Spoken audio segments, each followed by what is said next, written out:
हर हर महादेव। आज का जो विषय है वो है विरोध के बारे में। यानी कि आपने देख ही लिया होगा थंबनेल पे कि आपके पूजा करते के समय आपको आंसू आना, कंठ में अवरोध हो जाना, रोमांच होना, यानी कि आपके जो ये है रोए उसे खड़े हो जाना, रोमांच होने का मतलब। तो ऐसा क्यों होता है? नारद भक्ति सूत्र में 68वें सूत्र के अनुसार ये बहुत ही उचित होगा कि जब भी ये होता है तो आपके साथ साथ आपके कुल को लेके आप तर जाते हैं।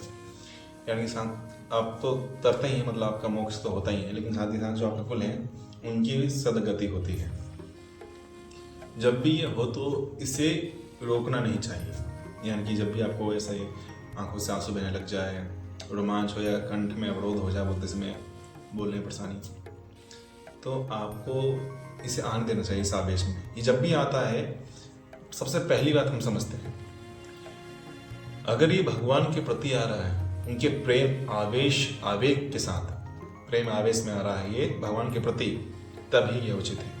अगर आप किसी भौतिक परेशानी को लेके परेशान हो रहे हैं, रो रहे हैं किसी भौतिक वस्तु के प्रति, बहुत बेकार है ये। तो फिर अगर भौतिक परेशानी के प्रति आप रो रहे हैं या फिर उसके लिए, वो भौतिक चीज़ें बिल्कुल अलग है उससे हमारा, या फिर इस चीज़ों को बिल्कुल कुछ लेने देने से काट दो। लेकिन अगर ये भगवान के प्रति हो रहा है, ईश्वर के आपके प्रेम आवेश में हो रहा है ईश्वर के साथ, ईश्वर के प्रति, तभी बहुत ही उत्तम और उचित है। जब भी ऐसा हो तो इसे आप रोके नहीं, इसे आने दीजिए इस आवेश को, क्योंकि जब भी ये होता है तो आपके कई सारे जन्म हो चुके हैं अब तक, उन सभी पूर्व जन्मों के पापों का ही क्षय कर देता है, बिल्कुल नाश कर देता है। जितने ही पाप कर्म है सबको एक इरेज कर दिया उसने। इसलिए इसे आप रोकना नहीं। साथ ही साथ भगवान ने आपकी तरफ एक कृपा दृष्टि से देख लिया, इसका संकेत है ये। तो अब खुश रहिए, और क्योंकि अब भगवान ने आपकी तरफ देखा है, यानी कि आपकी प्रार्थना अब स्वीकार हो रही है।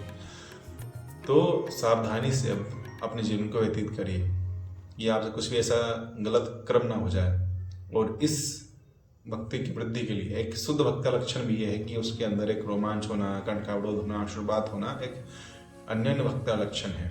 इसकी वृद्धि के लिए आपको भक्ति शास्त्रों का श्रवण करना चाहिए, जो भी भक्ति शास्त्र, यानी कि अगर आप सूर्य के उपासक हैं तो सूर्य आदि उपनिषद जो हैं उनका पाठ, शिव उपासक या शिव के प्रेमी हैं तो भगवान शिव के प्रति जो समर्पित है वो उपनिषद हैं, षोडश उपनिषद, कैवल्य उपनिषद और रुद्र सूक्त, नील रुद्र सूक्त कहते हैं, नील रुद्र उपनिषद, और साथ ही साथ अथर्वशीर्ष शिव जी का। ये चारों के बारे में शिव जी ने कहा है। लेकिन बाकी अलग अलग चीज़ें भी, जैसे कि जबाल उपनिषद आदि हो गए, और श्री शिव महापुराण हो गए, चंद्रज्ञान आगम हो गए, लिंग महापुराण हो गया, इनका पाठ कर सकते हैं। अगर कई सारी चीज़ें आपके लिए, मतलब ये ज़्यादा विस्तृत हो गया तो श्री लिंग महापुराण और शिव महापुराण, इसे दोनों को आप साथ में पढ़िए।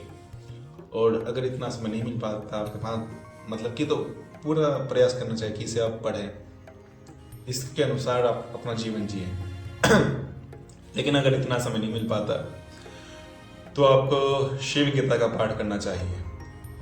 और अगर वो भी समय नहीं है तो फिर मेरी YouTube पे वीडियो देख लेना, प्लेलिस्ट ईश्वर गीता वाली, क्योंकि उसे मैंने पूरा अनुवाद बिना कुछ अपनी तरफ से जोड़े या मिलाए हुए उसे रीड किया है। तो आप एक ऑडियो बुक मेरे के प्लेलिस्ट में ईश्वर गीता के नाम से मिल जाएगा, तो उसे आप पढ़िए। तो ये था अब वीडियो जो आपके पूजा पाठ में जो विघ्न, मतलब जो आपको लगता होगा कि बोल नहीं पा रहे, आरती करते समय कंठ में अवरोध हो गया, प्रेम आवेश शिव के प्रति बहुत ही उत्तम है मतलब।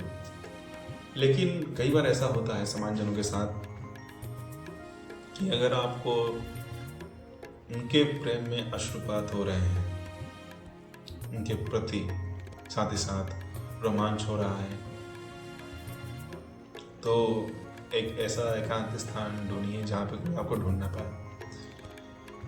लोह से छुपा के उचा के भावों को रखिए, क्योंकि किसी के ऊपर भी कोई भी आजकल टीका टिप्पणी कर देता है, तो बचिए उस चीज़ से। लेकिन और अगर आप मंदिर में हैं, वहाँ पे अगर आपको आशुपात हो रहा है तो फिर ये करिए, सुन जाइए, किसी को पता नहीं चलेगा कि आप आशुपात हो रहा है आपका।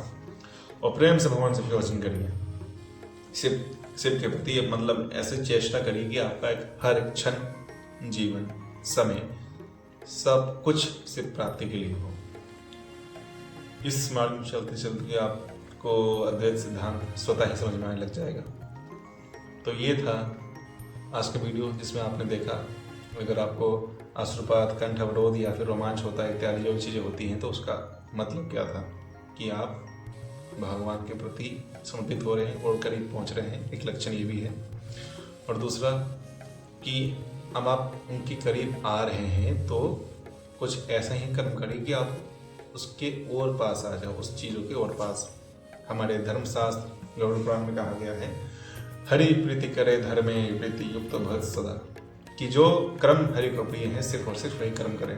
ऐसी संकल्प लेते हैं वैष्णव, इसे गरुड़ पुराण के अंतिम अध्याय में बताया गया है। तो मिलता हूँ किसी और वीडियो में।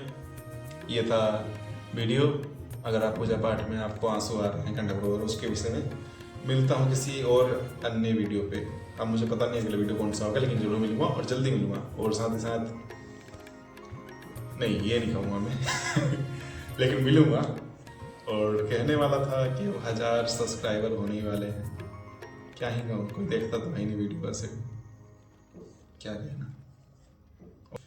शिव शिव हर हर महादेव।